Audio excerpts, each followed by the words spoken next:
Good morning. I'm running late, and obviously Chris is running late because Chris isn't here either. And you know what time I woke up? I woke up at 6:35. I don't do that, but that's how tired I am. I'm going live on the Ticker Talker as well. I think for a few minutes, I'm just going to sit here and drink my coffee and just have a moment with y'all and keep my glasses on so I can read comments. I hope Chris just busts in here because if he comes in here, he automatically goes live. I hope he busts in here. Just give me just a minute. I'm going to go live. I'm going to start talking in just a minute, but I want to say this. So September the 20th is Petals from the Past here in Jemison. It's a meet and greet, and I will be there. I've been there the past. Well, Kayla went last year, but Sneed's Farmhouse has been there the past 3 years, and September is a lot of fun. There is a lot of people that come from all over to meet us, and it's just it's very exciting because I get to meet faces. I get to see faces that I only see on, chat and stuff. So I'm very excited. But many of you have messaged me about coming to Sneed's Farmhouse on Friday. And so, so far that I know that are coming, is LaWanda and Tom from Adventures with Me and T. Now, LaWanda will have a booth Saturday too. So if you can't come to my place, you can meet LaWanda and Tom at Adventures with Me and T on Saturday. So they're coming. Chris and Julie are coming. Chris is my moderator. Him and his wife are coming. And Retha Charlotte is coming. Her and her husband are coming. And then Tina Seuss is coming, and I guess her husband's coming. I'm not sure. And Laura Anthony is coming. And so if you guys want to make plans to come to Petals, you're more than welcome to come to Sneed's Farmhouse between 2 and 6 on Friday. The plans are to us to meet each other, and y'all can see my farm. And then some people are spending the night in Coleman, and then some people are going to go spend the night in Jemison. From my understanding, Jemison is full, but I don't know that to be certain. The hotels are full because September is a huge antique event, so it's not just YouTubers, but it's also an antique event. It's huge. It's like a big deal. Okay. And so some people are staying in Coleman on Friday night and then getting up and going to Jemison on Saturday. And so if you want to join us, and I was just thinking we go somewhere simple like Cracker Barrel. So if you want to go to Cracker Barrel with us after we tour Sneed's Farmhouse, now keep in mind, I said you could come to the farm between 2 and 6, but just because the backup dancers are here and we're meeting each other in person for the first time does not mean that I get a pass at putting animals to bed. So what I figured we would do is from 2 to 6, we can tour the farm or chit chat or whatever. And then I'll put up animals. Y'all go run to the hotel or whatever you're going to do. And then we'll all go to Cracker Barrel for dinner if you want to, if you're staying in Coleman. If you're not staying in Coleman, you may not want to do that. But that is the plans for the 19th. Okay. Because I just woke up today, my surgery, y'all all know this, but my surgery is Wednesday. I'm having sinus surgery and I'm having tubes put in my ears. And I'm also having my deviated septum fixed, whatever that means. And so I have a lot of cleanup work to do between now and Wednesday. So I'm just going to throw this hair up because I'm going to be sweating like crazy. I will tell you that if you cannot join us on Friday, I am going live. I am going to go live. I got to figure out what time, but many of you are like, oh my gosh, I would love to see them in person. Cause like it's one thing to get the chat in the morning and like chit chat, but these people you've been chatting with for years. And you're like, I would just love to see what she looks like. Like I would like to put a name with a face, And so I decided that I would go live, but from 2 to 6 is 4 hours. So I got to figure out what time I'm going to go live. And I don't know what time people are getting here because they're traveling. So at some point, for you people that live far, far away and you're like, I can't come to the meet and greet. I wished I could, or I wished I could come to Sneed's Farmhouse and go out to eat. Well, you are. I may even take you out to eat with us. Taking my glasses off, so it's hard for me to read comments, but I'm going to begin to get ready and talk to you about marriage. Today is a marriage conversation.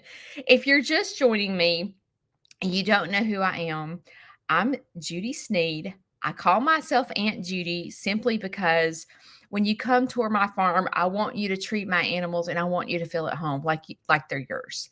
And so I just want it to be a more personal relationship. I don't want you just to be a number. I don't want you just to be a person. I want you to feel like you're at home. And so I call myself Aunt Judy.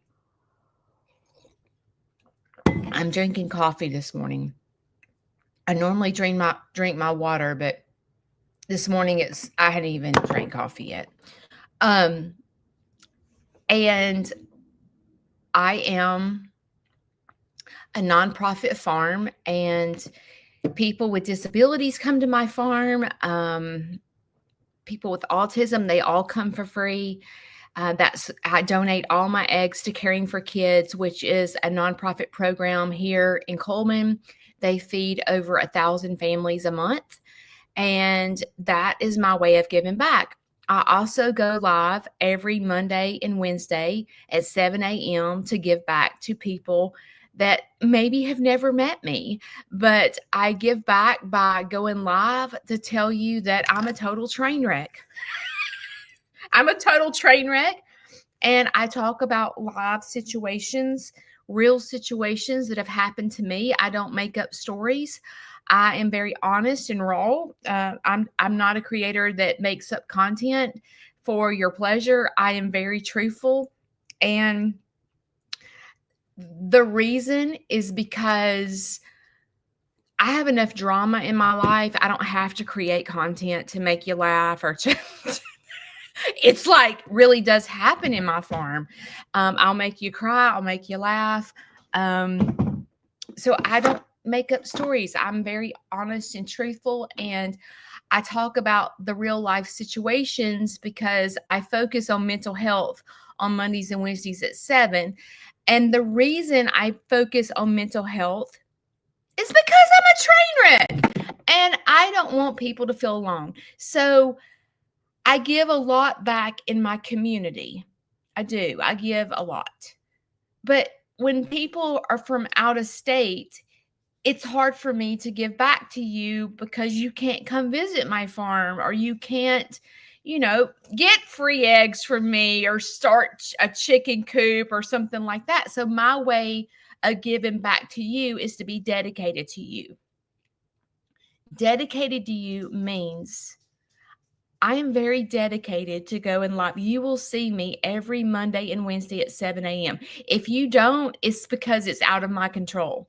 But I am dedicated and I am here for you. I'm here to help you be the best version of yourself. I'm also very dedicated to putting out videos and content.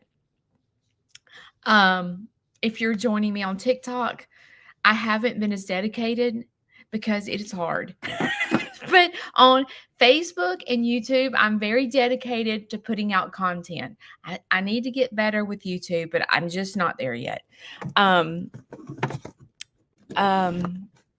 me get my moisturizer. I'm dedicated to putting out content because many of you reach out to me and you're like, your videos get me through the day. And I don't know your situation. I don't know if you're bedridden. I don't know if you're lonely. I don't know if you're depressed or have anxiety. I don't know your situation. And if my content gets you through the day, I'm like, okay, well, it's helping at least one person. And sometimes when you're a content creator, sometimes you just feel like, why am I doing this? This is hard. It is hard being a content creator because you have a camera in your face all the time, and the people around you don't always like that. And I'm doing it because that's my way of giving back to you. And I hope that makes sense.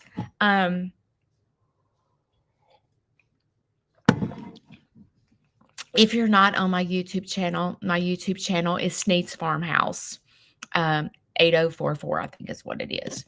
But if you put it in Sneed's Farmhouse, it brings you straight to me. But it is hard being a content creator for several reasons. Like Saturday, for example, I didn't have time to video on Thursday and Friday. And I was like, oh God, I don't have a video for Saturday. What am I going to do? And there's people that sit and wait for my video to launch. And I'm like, I'm not going to leave them hanging. So what did I do? I went out there and I filmed and told you what was going on in my life, in my farm for Saturday. And I posted it and I edited it. That's such a hard word to say. Edit it. And it is a commitment to post videos because your life doesn't always involve enough time to video. But when I post videos on YouTube every Tuesday, Thursday, and Saturday, it is a commitment to you. I'm doing that as a commitment because there are times when I just can't do it. And I'm like, I got to do it. The backup dancers are waiting on me. I call my followers the backup dancers, and I'll tell you that in a minute. So let's talk about marriage. Okay. Y'all know that I'm a train wreck. And I am not the best example of a marriage. Okay. I was 23 when I got married for the first time. And I married a drug addict.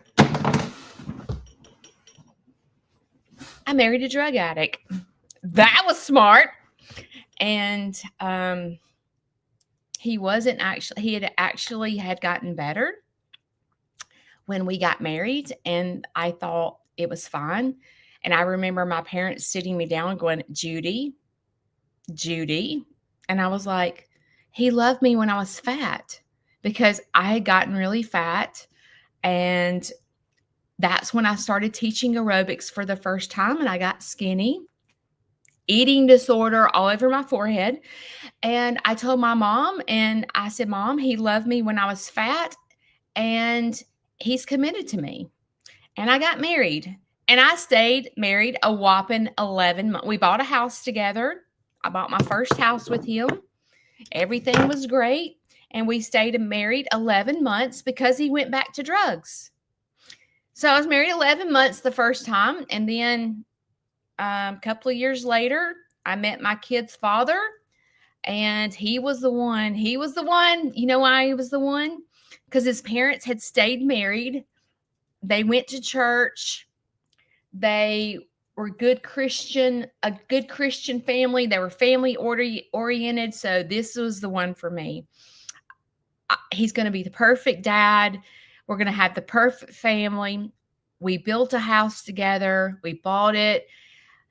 We had a baby together. It was wonderful. And then it just started taking a turn for the worst. I'm not going to get into the details because I'm going to respect my kid's father, but it was not the one for me. And I ended up getting pregnant. Corbin was 8 months old, and I got pregnant again. So I have 2 kids with Chris. And we were married, I think 5 or 6 years, and we got divorced. On to the next one. So then I met Robbie. Robbie was the love of my life, okay? Listen, this marriage was so much better than the last two, okay? This was 100% better because he kept a job. Yeah, he had good credit. He had his own house. He had been on his job for like 15 years. Very responsible, great guy. This was treated my kids wonderful. This was the perfect marriage, okay? This was the one that was going to last forever. We were married 15 years, and Robbie was very committed to my children. He was at every performance of Anson's. He was at every family function of mine. We were at the ballpark every week for his son, my stepson, Packy. Packy and Vanson were 2 years old when we married, and Corbin was 3. So they were all babies. I mean, I changed their diaper, all 3 of them. They were always together. Every other weekend, the 3 boys were together. They called each other their brothers. My kids called Robbie Dad. Robbie was at every single thing. Corbin had motocross. We were at the motocross track as a family for all day long. Robbie was right there cheering Corbin on. I mean, we were just a really tight family. Okay. This was like the perfect marriage. Okay. Perfect. I'm not going to get into what happened, but it was a long story, and we ended up getting divorced after 15 years. And I was devastated.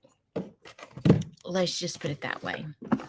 So I was single for 2 years, and while Vanson was in high school, Corbin was already graduated.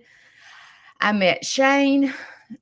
I was single for 2 years, and then Shane and I got married, and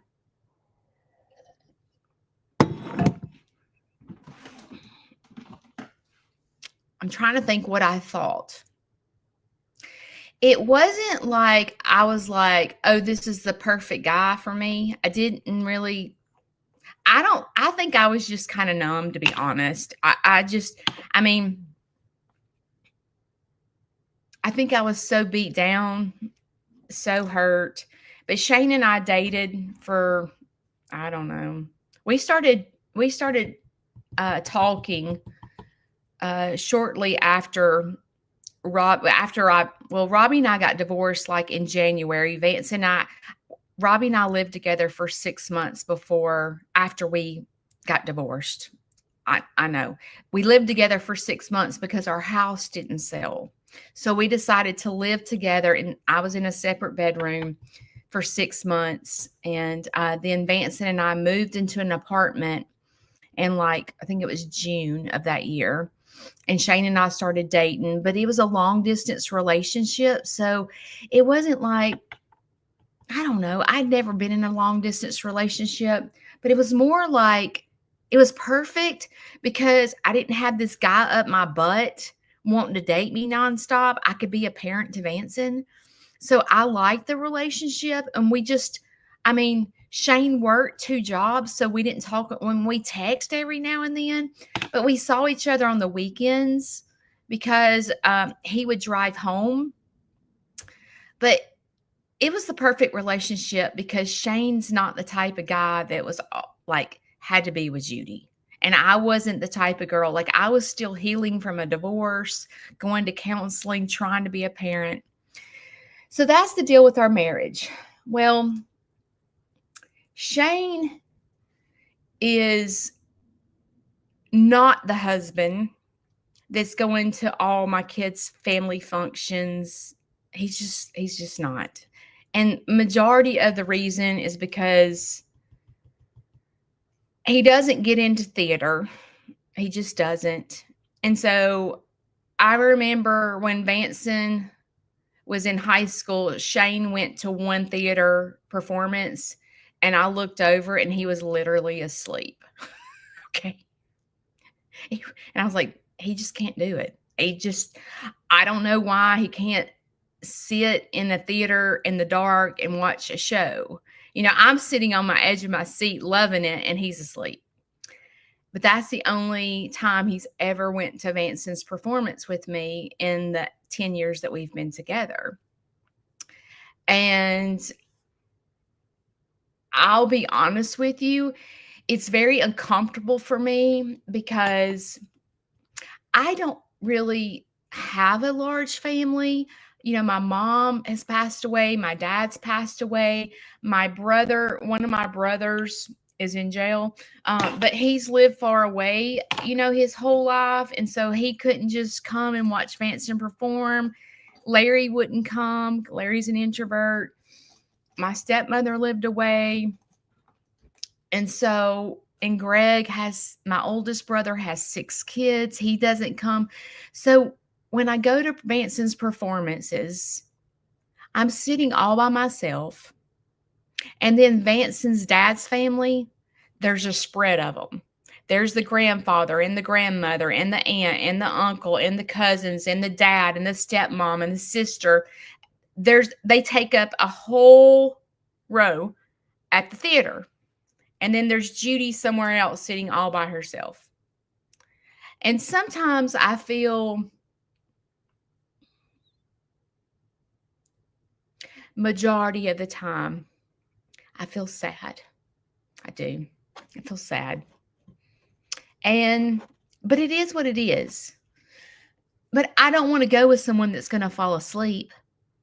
You know what I mean? I'd rather just go by myself. So my oldest son, they're having a baby. And their gender reveal party was on July the 4th.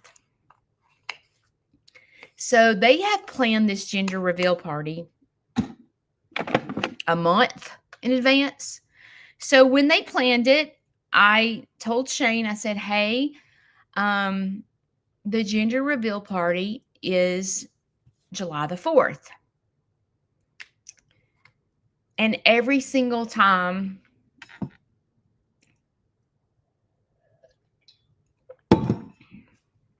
it comes to my family functions, I may have to work. That's what he says to me. I may have to work. And I go, I feel sad. My stepmom, I've not told y'all this, but my stepmother has cancer and she has lung cancer. And she's going through chemo and radiation right now.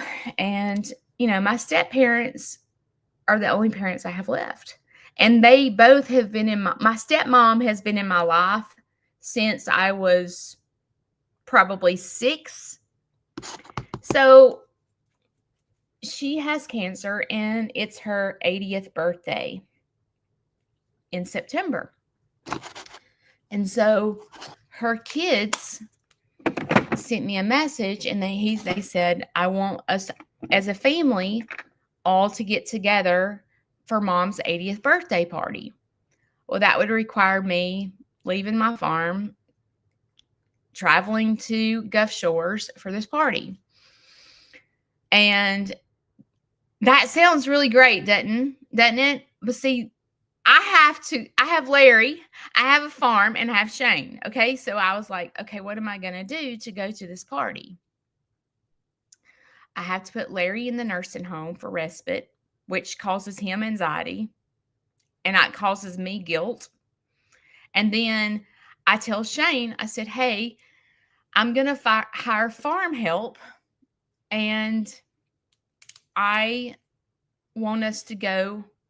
Shane and I don't go on vacation together. The last vacation we went on was when we went to Ohio to Kalmbach. That was 2 or 3 years ago. So I told him, I said, hey, I'm going to try to find someone to help us with the farm. And I want us to go to my stepmom's surprise birthday party. I may have to work. What do I do? Okay. Okay. So I'm like, my stepbrother messaged me. He goes, all my kids are coming. And then my oldest brother, him and his wife and all his kids are going. All my cousins on my stepmom's side, all them and their wives and their kids are all coming. And then there's Judy. I'm like, I hate this. I literally hate this. And if you think that I'm talking bad about Shane right now, you need to listen to the whole video. Because when I tell you real life stories, it's about lessons that I learn. Okay? Marriages go through this. If you're in a marriage, you get me. I mean, there's some kind of quirky something like my husband doesn't like to go to my families, or I don't like to go to my husband's families. Like there's some kind of quirky. So if you think I'm talking bad about my husband and you just stop this video, you're going to miss the lesson in this. You are going to miss the lesson. So keep listening. So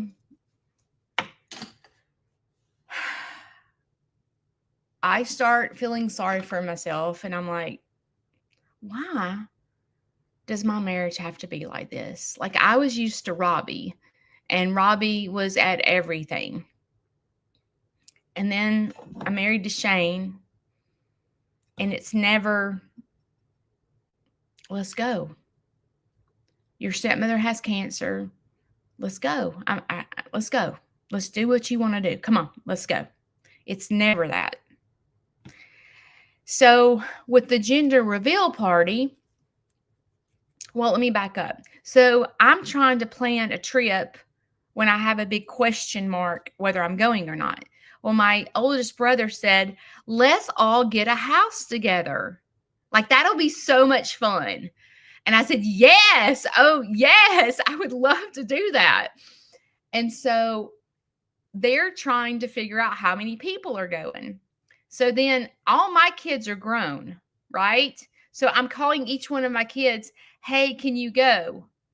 I don't know. I mean, I don't know. I have to see. And then, I have to ask my wife. I'm not sure what she has to do.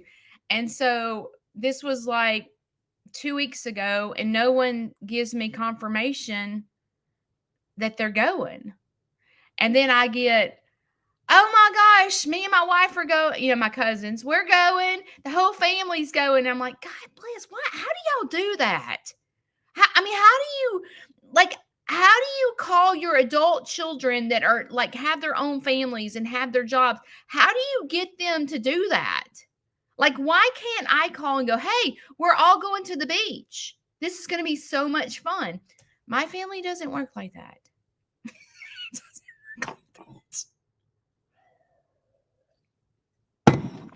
And I feel sad. I do. I feel very sad. So when it came to the gender reveal party, I told Shane a month in advance. I said, hey, Shane, Corbin and Raquel are having a gender reveal party on July the 4th. And he says, okay. As time gets closer, I say, are you going? I don't know. And I'm like, why? This is what I would love. I would love to go, hey, this is a very important day to me. My kids have never had kids. Like, this is very important to me. I would love you to be standing by me. But I don't ever say that. You know why? Are you the type of person that goes, he should know that? You know what I'm saying? Like you're like, I ain't begging nobody to go with me.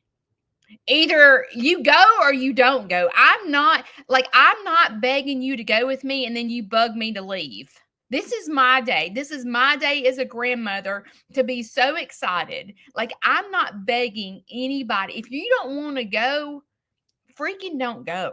Oh, I said freaking. My grandkid's going to go to school saying freaking. No, don't say freaking. If you don't want to go, just don't go. So the day before the party, I said, are you going? Well, when is it? What time is it? I said, well, I have to be there at 11 because I have to help with the food. The party starts at 1. Well, Judy, that's all day long. That is all day. I don't care whether you go or not. I don't care.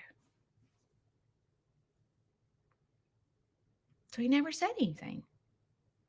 The next morning came. I got up and I got ready, and Shane went outside.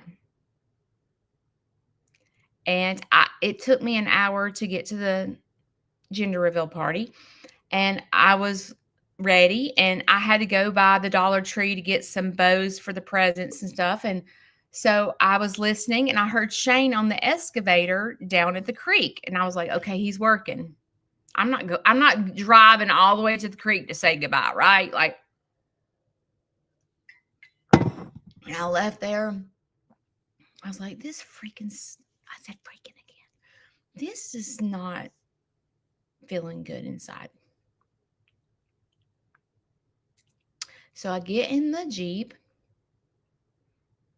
and I was like, okay, Judy, you got to break this down, because you cannot go to this gender reveal party with tears in your eyes. Like, this is an important day to you. You're going to have to get your crap straight, and you're going to have to put on your smile on your face and not even think about Shane. So I'm in the car driving, and I'm like, is he scared of crowds? Like, maybe he's like Larry, and he just doesn't like to be, around crowds, because it's not like he just does this to my family. He does it to his family. Okay. It's not like it's just Judy's family and he don't like my family. No, he doesn't do it to his own family. Okay. So I'm like, okay, Shane, I'm breaking it down. What is he trying to tell me? Why can't he go to Vanson's performances? Why can't he go to the most important day, my son's gender reveal party? Why? And I'm like, well, I know he's got ADHD. I mean, I know it's undiagnosed. I mean, but dear Jesus, he's got ADHD. So I'm breaking it down, and I'm like, he just doesn't like to be around crowds. That is the problem. Judy, it's not like he just does this to your family. He does it to his family. He's got to be working all the time. Like, he gets up and he's wide open, and he has to accomplish things every day. He doesn't sit around, and if he doesn't accomplish something, he's wasted his whole entire day. So going to a gender reveal party, he's accomplishing nothing. So it's a wasted day to him. And I'm like, why is he like this? And I'm trying my best to break it down and figure out what is going on. So then I phoned my cousin. I said, listen, we need a counseling session. My husband is a straight up weirdo. And I began to tell her. And she's like giving me her opinion. And, she's a Judy fan. She's my cousin. And, she's like, she said some things I'm not going to say on here. And I'm trying to get myself together. And I'm like, why am I by myself all the time? Why? No wonder I feel so lonely during holidays and all these things. Why am I why? And I was like, okay, get it together, Judy. This is an important day. Don't let him rob you of your happiness. Get it together. So what do? I begin to turn the radio up and I begin to work on my next year's summer's program. And I'm going, working 5 to 9. What a way to make it. It's not 9 to 5 because I don't work 9 to 5. So I began and I started getting in a good mood. And I was like, okay, I'm okay. I'm okay. I have pulled through this and I'm good. I'm so excited to see what this grandbaby's going to be. Oh, okay. So I'm in a good mood. Then all of a sudden, my phone goes off and it tells me I have a tour in 15 minutes. I'm like, a tour? And I'm driving down the road and I grab my phone. I'm like, why do I have a tour in 15 minutes? And I go out there and look and I'm like, oh, someone booked a tour in the middle of the night. And I said, I called Vanson because Vanson does my website. I said, you have got to fix my website. They cannot book. I said, you got to block it off where they have to book 24-hour notice because I am on my way to a gender reveal party. And these people from North Carolina are fixing to pull in the driveway in 15 minutes and I'm not home. Fix my website. So I have to call Shane. He answers the phone. I said, Shane, there's people from North Carolina pulling in the driveway in 15 minutes. And I have called them and I have texted them to tell them I'm not home, that I'm headed to a gender reveal party, and I didn't know they booked a tour. I said, but they're not responding to me. So, Shane, there's people pulling in the driveway in 15 minutes, and the garage door is open, and Larry is inside by himself. And you're down at the creek. And he goes, where are you? Where am I? He said, where are you? I said, I am headed to the gender reveal party. He goes, you left me? Yes. Yes. Well, I was going with you.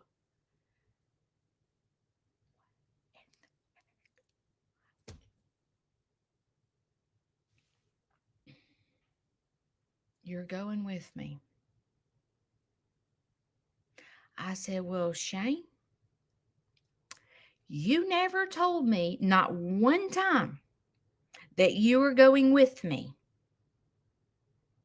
So I left. I cannot believe you left me. Yes.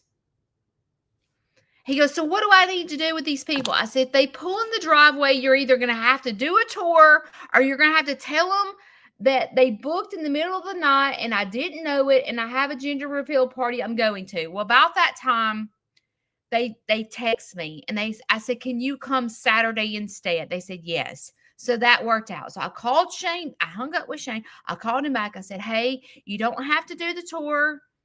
I said, they're coming back Saturday. And he said, okay. So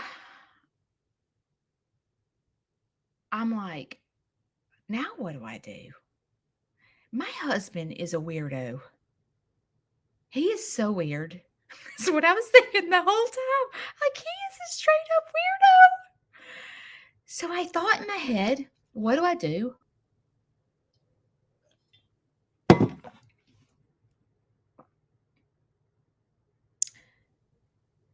So I text him the address. I was like, he is not coming. He is a big old fat lie, is what I was thinking in my head. He's just saying that crap to make me feel guilty. He's such a narcissist or something. I'm saying. It's like, he ain't. Why is he saying that? That's so mean. That's so mean to me. Dang. So I texted him the address and I said, the party starts at 1:00. I go to the party.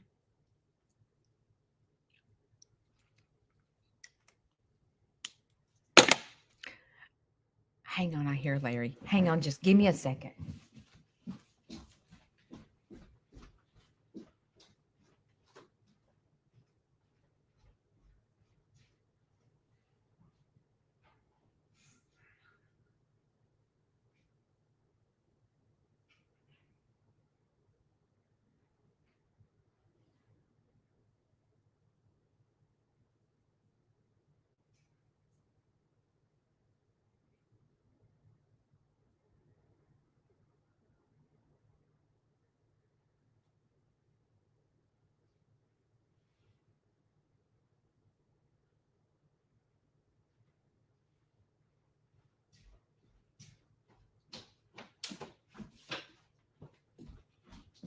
y'all like my outfit? The real me. Pajama pants and a shirt. Oh, he's okay. So anyway, I text him the address. I said the party starts at 1 o'clock. It's 5 to 1. And here he comes in the driveway. Here he comes down to the party. And I'm like, in my head, I'm thinking, am I crazy or is he crazy? Because one of us are crazy. Like, am I crazy or is he crazy? I don't know. And I'm like, I don't understand. I do not understand. So then in my head, I'm trying to plan this, my stepmom's party. Okay, we have to pay per person. Okay. And I'm thinking, I don't know whether to pay for Shane or not because he's sitting here telling me he has to work the whole time. I don't have a lot of money in my pocket, and I don't just have extra money to pay for people that are not going. So you need to tell me whether you're going or you're not. Like, what is it? I may have to work, Judy.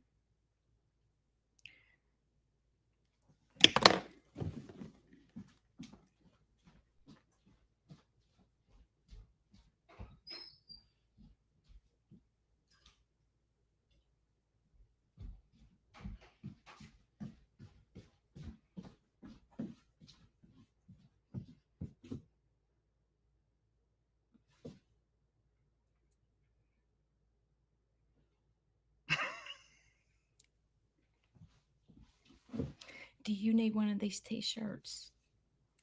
Do you need?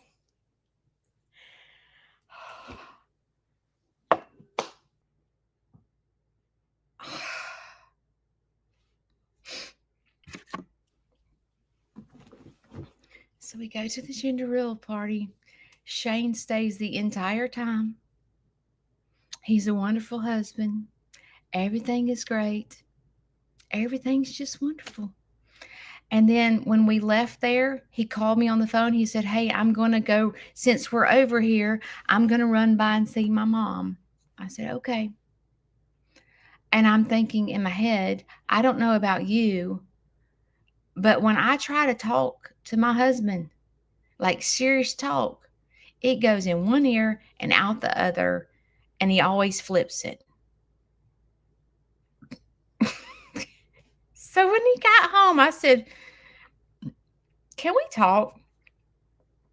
Like serious, like, can we put all jokes aside? Because most of the time, oh, my laptop's about to die. Hang on.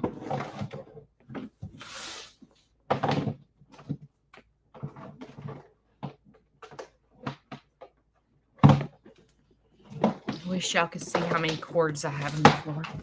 Hang on.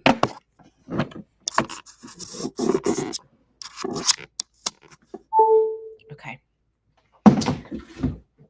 I said, Shane, we need to talk.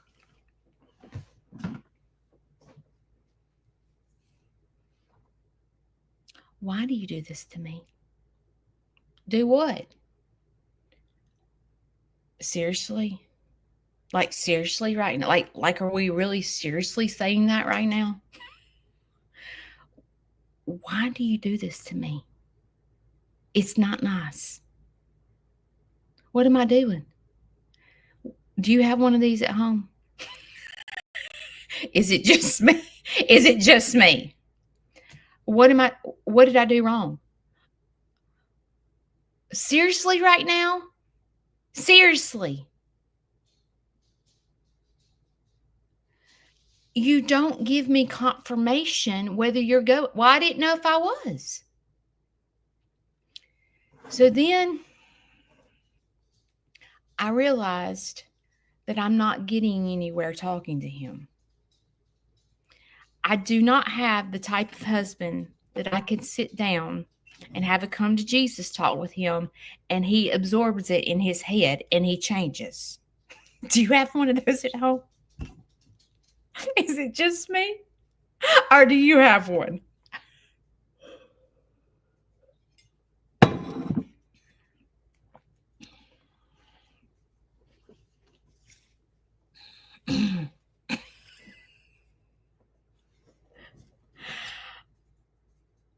I finally just said, we just won't talk about it. Because I realized no matter how much I try to sit him down and have a come to Jesus talk with him, it doesn't it doesn't register. It does not register. And it's a waste of my time and a waste of my words. I just have to go to therapy and learn how to deal with it. And I have been. As a matter of fact, if you go back to an old live of mine, I talked about, my therapist said, Judy, you live with this storybook. Okay? And you are constantly reading a storybook.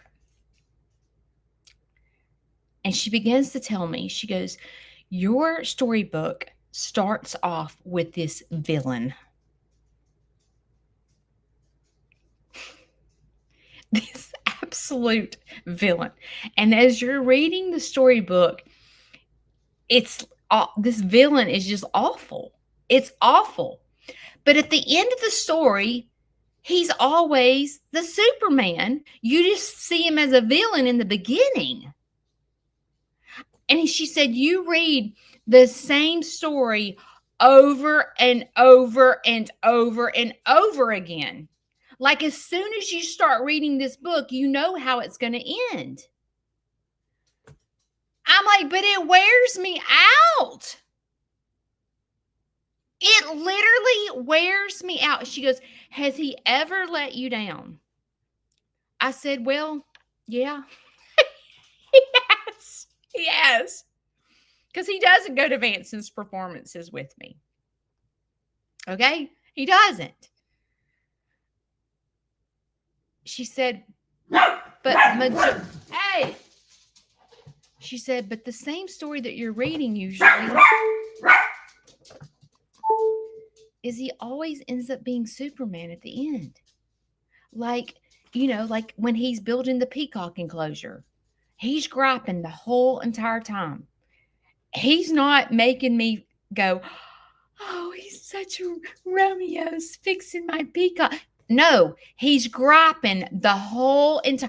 I have to do everything all by myself. I can't get my crap done because I'm too busy doing your crap. I mean, he is running his mouth. This piece of, the whole time. And my anxiety is like up. And when he talks like that, when I want something done, I try to go hire someone because I don't want to hear his mouth. I don't want to hear him say, I can't get all my stuff done because I'm too busy doing your stuff. I don't want to hear it. I'd rather just hire someone myself and get it done. I don't want to wait on him. But when I do that, he intervenes and won't let him do it. Trust me, I hired someone. I paid him $500 just to come help me design the peacock enclosure. And that joker came out there and intervened the whole entire time and then built the thing himself. And he went from this villain to a hero. It wears me out. And I go to therapy. I go to therapy once a week because that joker don't. And so I've told you this over and over and over and over, that the only person that you can control is yourself. Does this mean that my marriage is absolutely awful? It depends on what day you ask me. Because I tell you that I have problems going from I hate his guts to he's the best husband ever. It's called dialect. I have a problem with that. And I have to tell myself, he's not the worst husband in the world, and he's not the best husbands in the world. He's somewhere in the middle, Judy. Somewhere in the middle. He's not the worst. He's not the best. He's somewhere in the middle because I will go to La La Land. I would want to run like Forrest Gump. When he does this to me, I'm like, I am packing my bags and I am done. Put a fork in it. I am done because that's how I feel. I go to daggum La La Land.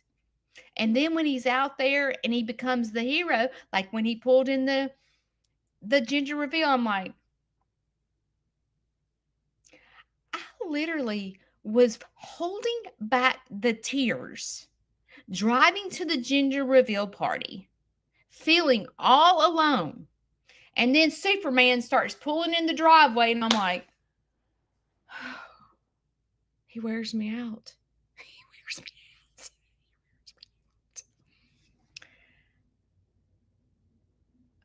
But I think this is what marriage is about. It's about communicate. Obviously, like Shane and I, like when you watch him building and you watch, me put Superman in the background of the videos. Shane can sew, Shane can build, Shane can do electrical. Oh, y'all tell me, oh, you are so lucky to have Shane. Y'all say that to me. And I'm thinking in my head, if they only saw the main picture, like if I recorded what my real marriage was like, there's no telling what you would say about Shane.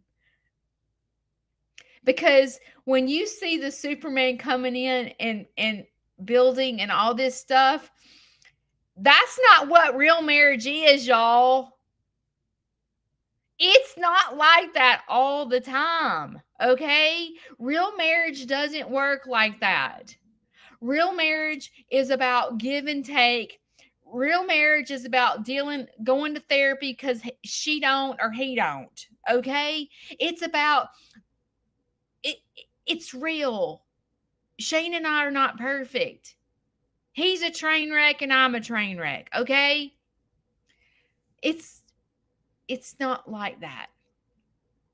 But see, I have to tell you, to get myself to the gender reveal party, I had to pull tools out of my pocket because I was on the verge of crying, right? So the tools that I pulled out of my pocket was break it down. And I had already come to acceptance that Shane doesn't like to be around crowds. I had already diagnosed him. Judy, your husband just doesn't like to be around crowds. Don't judge him for it. I'd already gotten to acceptance with that when that wasn't even the truth.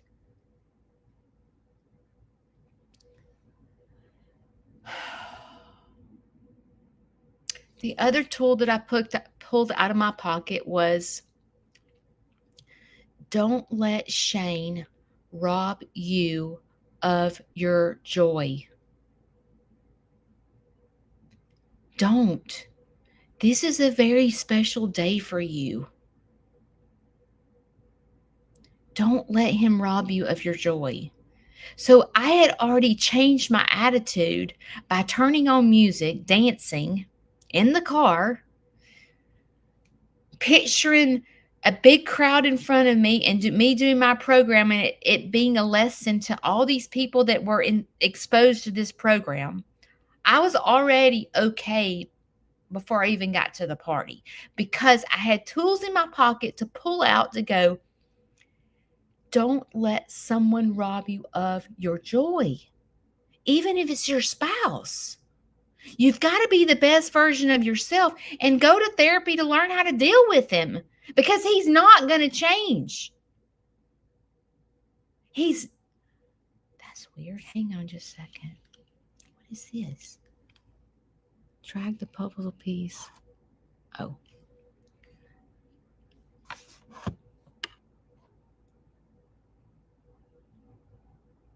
That's weird. My husband's not going to change. I've tried having the serious conversations. Listen, I've had multiple conversations. I have been straight up screaming at the top of my lungs with cuss words, mad. I've tried the serious approach. Okay. Serious approach doesn't work. I have tried the emotional approach where I'm bawling my eyes out, going, "You're hurting me when you do this. Don't do this to me." It doesn't work. No matter what approach I approach my husband with, it doesn't work. The only person I can fix is me. So I have two choices: sitting it out. Okay. Sometimes you have to get a notebook and you have to write down the positive and the negative. And if the positive outweighs the negative, then you're good. Okay?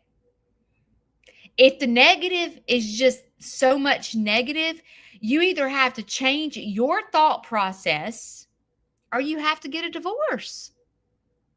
Those are your choices. That person you're with is not changing. I'm here to tell you right now. They may change temporarily, but they're going back to their old ways. And you're the one who has to put in the hard work to learn how to deal with the weirdo. You do. You have to go to therapy because they don't. But listen, let me just tell you right now, okay? I'm here to tell you there's going to be times when you're mad going, why do I have to pay this copay and go to therapy to learn how to deal with them? They're the ones that need to go to therapy. They're not. They're not. In order to have a strong marriage and a strong sense of dancing, not sitting it out, you have to go learn how to put your dancing shoes on with people that are around you that are a train wreck. If you don't, you're going to be sitting on the couch depressed and hating your marriage. You're going to be wanting to put on your tennis shoes to dance and run like Forrest Gump. Because marriage doesn't work like that. Marriage is about give and take. Marriage is like dealing with a 2-year-old. You got to pick and choose your battles. It doesn't work. It's not a fairy tale. It is not Cinderella. It is not Romeo and Juliet. It's about dealing with people that are a train wreck. A total train wreck. And if you don't learn how to deal with it, you're going to have a failed marriage, or you're going to be depressed, or you're going to hate your life, or you're going to be counting down the days till they go 6 feet under or something. I've been in it for 25 years. I might as well go 25 more. I've dealt with them for 25 years. No, don't look at it that way. That's sad. That's sitting it out. You have to learn to go put on your dancing shoes with people that are a train wreck.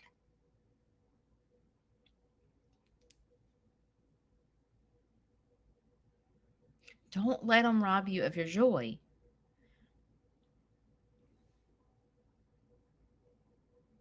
Vanson has a performance in July.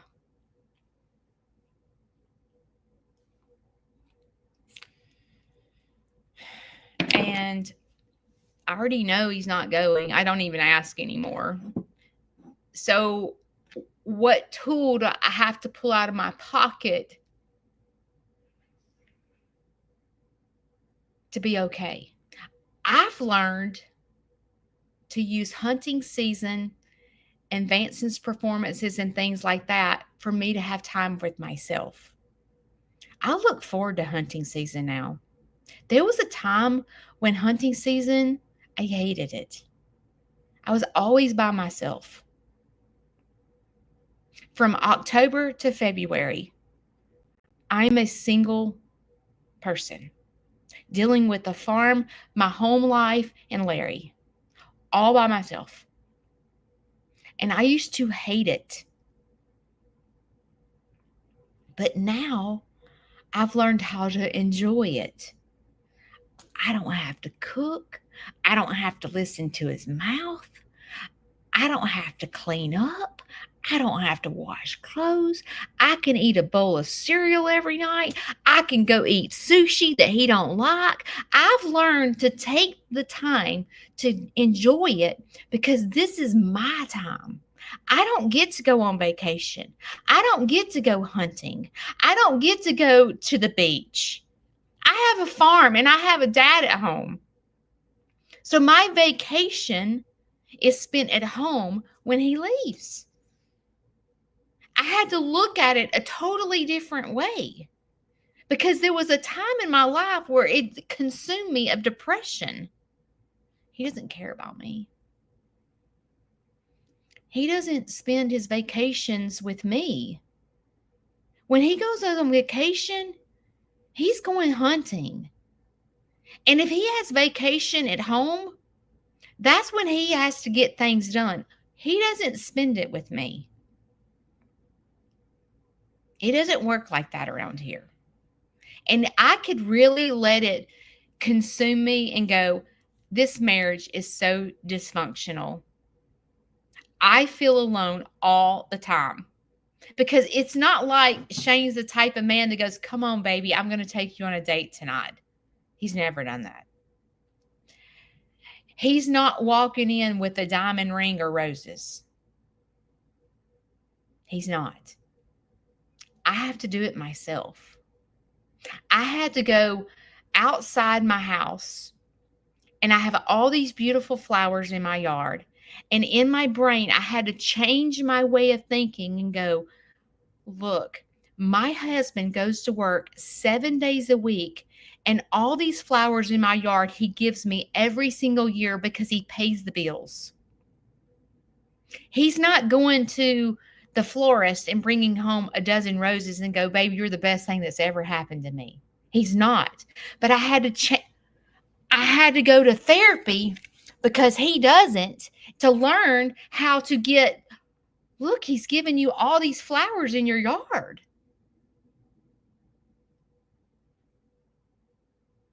I had to go, he doesn't leave me for hunting. He gives me a 4-month vacation to myself. I had to learn how to do that. Because I will tell you that living with Shane is difficult. But I'm sure living with me is difficult. I had to learn how Shane operates because it's different.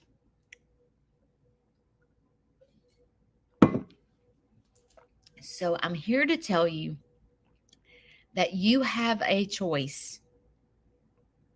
Okay? Sitting it out is allowing yourself to go to the gender reveal party ticked off, or allowing yourself to go to a family function by yourself ticked off. Dancing, the tool that I have, there's 2 main tools that are in my pocket that are sitting on top. Okay? Number 1 is my therapist that I go to once a week. Okay? Because he doesn't. That's the number 1 tool. And the second is God. Those are the 2 top tools that have to sit on the top of my pocket to pull out to learn how to dance. I have to be mindful of the big picture. I can't be mindful of what's the situation that's going on. I have to be mindful of the big picture. What makes my husband do that? That is the $1 million question that I'll never find the answer to. And I have to live with that. And I bet if I sat here and we were in a Zoom call, I bet y'all been like, girl, let me tell you about my situation. We would be sitting here chit-chatting all day long, talking about what our marriage is like. Whether it's a man or a woman, we would be sitting here going, oh, you have no clue. Let me tell you about this situation. But listen, I'm a big person on therapy. Now, it's hard to find your therapist. Okay. I have been with the same therapist for 15 years. It took me a long time to find her. You have to go find your person. Not all therapists are your people. Okay. You have to go learn the therapist. Therapy is so important. Spending time with your creator is so important. Whoever you serve, you don't have to serve the same God that I do. Whoever you serve, spending time with them, learning to get to mindfulness, being the best version of yourself will help you put on the right dancing shoes to help you not sit it out. I love you guys. And I'm here every Monday and Wednesday and telling you stuff like this because I don't want you to feel alone.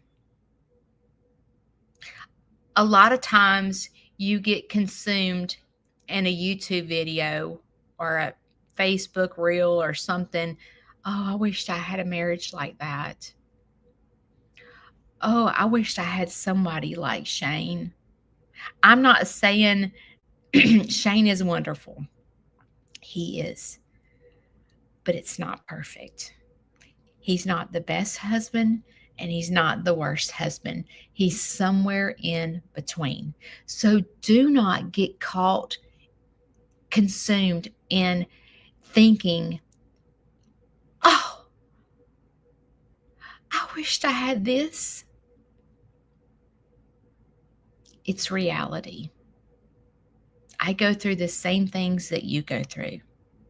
It's no different. I love you guys. I am going live Wednesday. I'm having surgery Wednesday, but I don't have to be at the hospital until 1 o'clock.